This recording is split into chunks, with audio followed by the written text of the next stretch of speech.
ಒಂದು ಕಾಲದಲ್ಲಿ ಅಂದರೆ 1980, 90, 2000ನೇ ಇಸ್ವಿಯ ಹಿಂದೆ ತುಮಕೂರು ಜಿಲ್ಲೆಯ ಶಿರಾ ಏನಕ್ಕೆ ಫೇಮಸ್ಸಪ್ಪ ಅಂದರೆ ಬೀಡಿ ಉದ್ದಿಮೆಗೆ ಭಾಳ ಫೇಮಸ್ಸು ಅನ್ನೋ ಹೆಸರಿತ್ತು.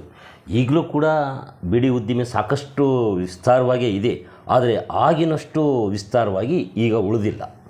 ಹಾಗೆಲ್ಲ ಚಿತ್ರದುರ್ಗ, ಹಿರಿಯೂರು, ಚಳ್ಳಕೆರೆ, ಹೊಸದುರ್ಗ, ಹೊಳಲ್ಕೆರೆ, ತಿಪಟೂರು, ಚಿಕ್ಕನಾಯಕನಹಳ್ಳಿ, ತುರುವೇಕೆರೆ ಇಲ್ಲೆಲ್ಲ ಸಿರಾ ತಾಲೂಕಿನ ಬೀಡಿ ಬ್ರ್ಯಾಂಡ್ಗಳೇ ಭಾಳ ಫೇಮಸ್ಸು.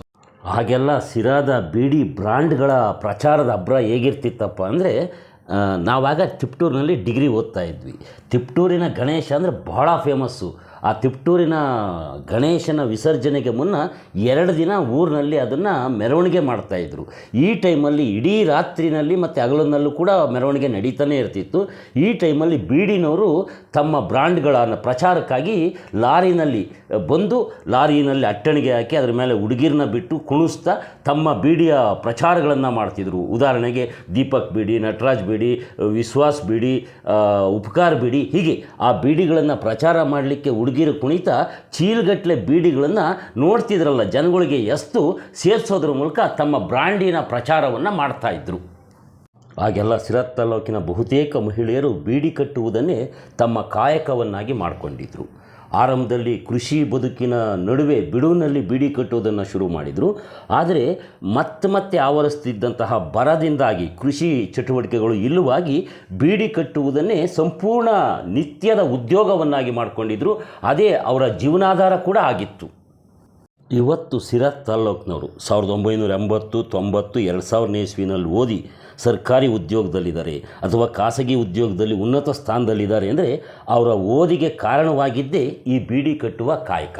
ಅಂದರೆ ಅವರ ತಾಯಂದಿರು, ಅಕ್ಕಂದಿರು, ಅವರ ಅಪ್ಪ ಕೂಡ ಸ್ವತಃ ಬೀಡಿ ಕಟ್ಟಿ ತಮ್ಮ ಮಕ್ಕಳನ್ನು ಓದಿಸ್ತಾ ಇದ್ದರು.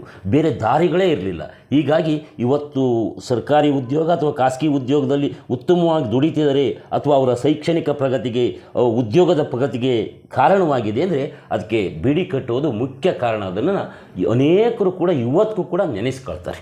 ನೀವಿಲ್ಲೇನು ನೋಡ್ತಿದ್ದೀರಲ್ಲ, ಇದೇ ಬೀಡಿ ಎಲೆ, ಅಂದರೆ ಇದನ್ನು ತೂಬ್ರಿ ಎಲೆ ಅಂತ ಕರೀತಾರೆ. ಇದನ್ನು ಆಯತಾಕಾರದಲ್ಲಿ ಕತ್ತರಿಸಿ ಅದನ್ನು ಸುರುಳಿ ಆಕಾರವಾಗಿ ಸುತ್ತಿ ಅದರಲ್ಲಿ ತಂಬಾಕನ್ನು ತುಂಬಿ ತಯಾರಿಸುವಂಥದ್ದೇ ಬೀಡಿ ಅಂತ ಆಗಿದೆ. ಶಿರಾ ತಾಲೂಕಿನ ದೊಡ್ಡಗುಳ ಗ್ರಾಮದಲ್ಲಿ ಪತಿ ಪತ್ನಿ ಇಬ್ಬರೂ ಸೇರಿ ಬೀಡಿ ಕಟ್ತಿರೋದನ್ನು ನಾನು ಇಲ್ಲಿ ಚಿತ್ರೀಕರಣ ಮಾಡ್ತಿದ್ದೀನಿ. ಇವರಲ್ಲಿ ಈ ಕೂತಿರೋಂಥವ್ರು ಶಿವಗಂಗಮ್ಮ ಅಂತ. ಅವರನ್ನು ಒಮ್ಮೆ ಮಾತನಾಡಿಸಿ ನೋಡೋಣ. ಈ ಬೀಡಿ ಕಾಯಕದ ಬಗ್ಗೆ ಈಗಿನ ವಸ್ತುಸ್ಥಿತಿ ಅಥವಾ ಪರಿಸ್ಥಿತಿ ಹೇಗಿದೆ ಅನ್ನೋದನ್ನು ಅವ್ರ ಮಾತಿನಿಂದಲೇ ಕೇಳೋಣ, ಬನ್ನಿ. ಎಷ್ಟು ವರ್ಷದಿಂದ ಬೀಡಿ ಕಟ್ಟಿ? ನಾವು ಹೆಚ್ಚು ಕಮ್ಮಿ ಅವರೇ ಒಂದು 15 ವರ್ಷದಿಂದ ಕಟ್ತಾ ಇದ್ದೀವಿ. ಹೌದಾ?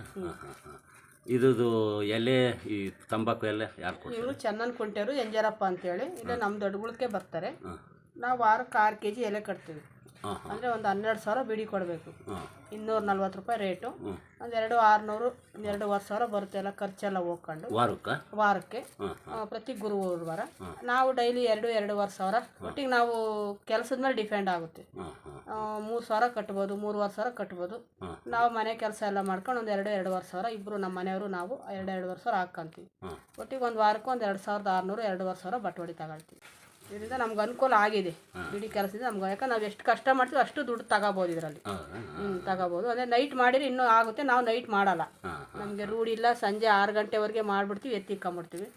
ಸಂಜೆ ಮಾಡೋ ಅಂತಾರೆ ಇದ್ದಾರೆ ಇಲ್ಲಿ. ಒಟ್ಟು ನಮ್ಮ ಊರಲ್ಲಿ ಆಲ್ಮೋಸ್ಟ್ ಎಲ್ಲ ಬೀಡಿ ಕೆಲಸದ ಮೇಲೆ ಡಿಪೆಂಡ್ ಆಗಿ ಇಲ್ಲಿ ಸುಮಾರು ಒಂದು 6 ಗಡಂಗ್ನವ್ರು ಬರ್ತಾರೆ. 6 ಗಡಂಗ್ನವ್ರು ಬರ್ತಾರೆ. ಪ್ರತಿಯೊಬ್ಬ ಮಹಿಳೆನೂ ಬೀಡಿ ಕೆಲಸ. ಈ ಶಿವಗಂಗಮ್ಮನವ್ರ ಮಾತನ್ನು ಕೇಳ್ತಿದ್ರೆ ಈಗಲೂ ಕೂಡ ಸಿರಾ ತಾಲ್ಲೂಕಿನಲ್ಲಿ ಬೀಡಿ ಉದ್ಯಮ ಸಾಕಷ್ಟು ವಿಸ್ತಾರವಾಗಿದೆ.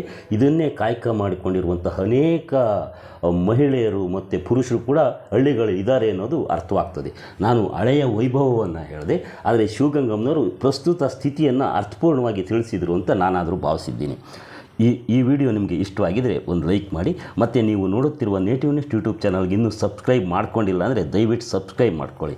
ಹಾಗೆ ನಿಮಗೆ ಅನಿಸಿದ್ದನ್ನು ಕಾಮೆಂಟ್ ಮಾಡಿ. ಮತ್ತು ಈ ವಿಡಿಯೋ ಹೆಚ್ಚು ನಿಮ್ಗೆ ಇಷ್ಟವಾಗಿದ್ದರೆ ಇದನ್ನು ಶೇರ್ ಮಾಡಿ ನಿಮ್ಮ ಸ್ನೇಹಿತರಿಗೂ ಕಳಿಸ್ಕೊಡಿ, ಅವರು ಕೂಡ ನೋಡಿರಿ.